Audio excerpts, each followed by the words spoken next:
మర్చిపోతాం. ఇంత senior leader ఆలోచించి అది ఏమైతుంది మా పార్టీ పోతాం.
రేపు మీరు స్కిల్ యూనివర్సిటీలో కలిపితే అడ్డగోలుగా ఫీజులు పెంచితే ఆ పిల్లల భవిష్యత్ ఆగం కాదా? ఏఐసిటి అనుమతితో వాళ్ళు పిల్లలు చదువుతున్నారు కనుక ఇంజనీరింగ్ లో సెకండ్ ఇయర్ డైరెక్ట్ గా పోయే అవకాశం ఉంది. రేపు నువ్వు స్కిల్ యూనివర్సిటీలో కలిపితే వాళ్ళ జీవితాలు ఆగమైతాయి. ఇవాళ polytechnic is different, ITI is different. నీకు అవగాహన లేక ఐటీఐతో పాలిటెక్నిక్ లను కలపడం వల్ల పిల్లల జీవితాలు ఆగమైతాయి. ఇవాళ ఒక వరంగల్ పాలిటెక్నిక్ లోనే 10 మంది విద్యార్థులు టీసీ తీసుకున్నారు. ఇవాళ వాళ్ళ తల్లిదండ్రులు పాలిటెక్నిక్ కాలేజీకి వచ్చి వరంగల్లో ఈ రేవంత్ రెడ్డి పుణ్యమాని మా పిల్లల జీవితాలు ఆగమైతున్నాయి, మా పిల్లలు పాలిటెక్నిక్ చదివితే ఎదగాకుండా అయిపోతారని ఒక్క వరంగల్ పాలిటెక్నిక్ లో 10 మంది తల్లిదండ్రులు టీసీ తీసుకొని పిల్లల్ని తీసుకొని ఇంటికి పోయిన పరిస్థితి ఏర్పడ్డది. రేవంత్ రెడ్డి ఇప్పటికైనా కళ్లు తెరువు, చిల్లర బేసిజాలకు పోకు. నువ్వు కళ్లు తెరిచి వెంటనే జీవో 97 రద్దు చేయాలని, పాలిటెక్నిక్ లను యథావిధిగా ప్రభుత్వంలోనే నడపాలని చెప్పి మేము డిమాండ్ చేస్తా ఉన్నాం. నువ్వేదో కమిటీ చేసినావు, ఈ కమిటీలు గిమిటీలు జాంతానాయి. పిల్లలు ఒకటే చెప్తుండ్రు, కమిటీలు వద్దు. కమిటీ దేనికోసం? స్కిల్ యూనివర్సిటీలో కలపడం కోసం కమిటీ, కలవడానికే మేము సిద్ధంగా లేము.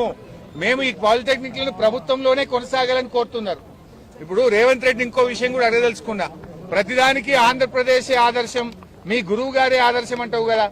ఆ ఆంధ్రప్రదేశ్ లోనే పాలిటెక్నిక్లను స్కిల్ యూనివర్సిటీలో కలిపి పొరపాటైందని, పిల్లల భవిష్యత్తు దెబ్బతింటదని నాలుక గడుచుకొని ఇప్పుడు ఆ పాలిటెక్నిక్లను తిరిగి స్కిల్ యూనివర్సిటీ నుంచి హయ్యర్ ఎడ్యుకేషన్ లో కలపడం జరిగింది. వాపస్ తెచ్చుకున్నారు. మరి మీ గురువు గారు నీ ఆదర్శంగా ఉండే ఆంధ్రప్రదేశ్ వెనక్కు తీసుకుంది కదా, నువ్వు కూడా వెంటనే వెనక్కు తీసుకోవాలని చెప్పి మేము డిమాండ్ చేస్తా ఉన్నాం. ఢిల్లీలో కూడా ఇది ఫెయిల్ అయింది. ఢిల్లీలో కూడా పాలిటెక్నిక్లను స్కిల్ యూనివర్సిటీలో కలిపితే అక్కడ కూడా ఫెయిల్ అయి ఢిల్లీ ప్రభుత్వం కూడా వెనక్కు తీసుకున్నది. మరి ఢిల్లీలో ఫెయిల్ అయింది, ఆంధ్రప్రదేశ్ లో ఫెయిల్ అయినాక ఇక్కడ ఎందుకు చేస్తున్నావు? అంటే ఇప్పుడు ఇలా స్కిల్ యూనివర్సిటీలో కలపడం అంటేనే ప్రైవేట్ లో కలపడం. ఇవాళ రేవంత్ రెడ్డి నేను కోరేది ఒక్కటే, అనవసరంగా ఈ పాలిటెక్నిక్ విద్యను ప్రైవేట్ పరం చేయొద్దు. నేను రాహుల్ గాంధీని కూడా అడుగుతున్నా, రాహుల్ గాంధీ అంతటా పోయి ఉద్యమాలు చేస్తున్నావు, ఢిల్లీలో చేస్తున్నావు, బీహార్ లో చేస్తున్నావు, మరి తెలంగాణకి ఎందుకు వస్తలేవు? ఇక్కడ కూడా జెన్జీ రోడ్ల మీద ఎక్కి పోరాడుతుంది కదా, 1,00,000 మంది పాలిటెక్నిక్ విద్యార్థులు పోరాడుతున్నారు కదా, ఫీజు రియంబర్స్మెంట్ కోసం విద్యార్థులు పోరాడుతున్నారు కదా, నిరుద్యోగులు జాబ్ నోటిఫికేషన్ కోసం పోరాడుతున్నారు కదా. ఆనాడు రాహుల్ గాంధీ, ప్రియాంక గాంధీలు యూనివర్సిటీ మెట్లెక్కినారు, లైబ్రరీల చుట్టూ తిరిగినారు, నిరుద్యోగుల చుట్టూ తిరిగారు, హామీలు గుప్పించారు. ఎందుకు ఇప్పుడు రావట్లేదు? అంటే ఢిల్లీకో నీతి, తెలంగాణకో నీతి. రాహుల్ గాంధీ గారు ఇలా నువ్వు ఏ రకంగా అయితే పోరాడుతున్నావో ఇవాళ తెలంగాణకు వచ్చి పోరాడు, మా పాలిటెక్నిక్ విద్యార్థులతో మాట్లాడు, రేవంత్ రెడ్డికి మొట్టికాయలేసి జీవో 97 రద్దు చేయి.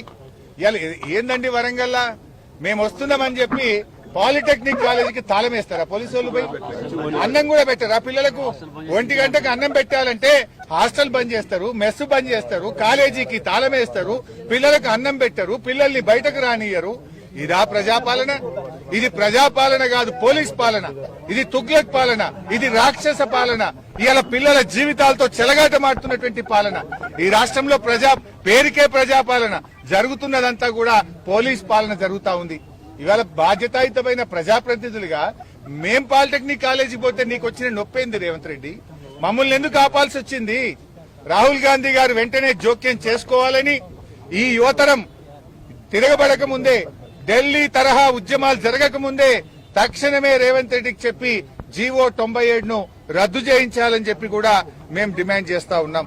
ముఖ్యంగా ఈరోజు రేవంత్ రెడ్డి పాలనలో ఎక్కడ చూసినా కూడా దాడులే జరుగుతున్నాయి. లగచెర్ల రైతులకు బేడీలేసినారు. ఇదే వరంగల్ జిల్లా మహబూబాబాద్ లో పాలిటెక్నిక్ విద్యార్థి గొంతు బిసికినాడు ఒక సీఐ. ఇప్పటిదాకా సీఐ మీద యాక్షన్ లేదు. ఇప్పటిదాకా సూర్యాపేటలో ఒక పిల్లల మీద లాఠీ చార్జ్ చేసి కొడితే దాని మీద ఇంతవరకు విచారణ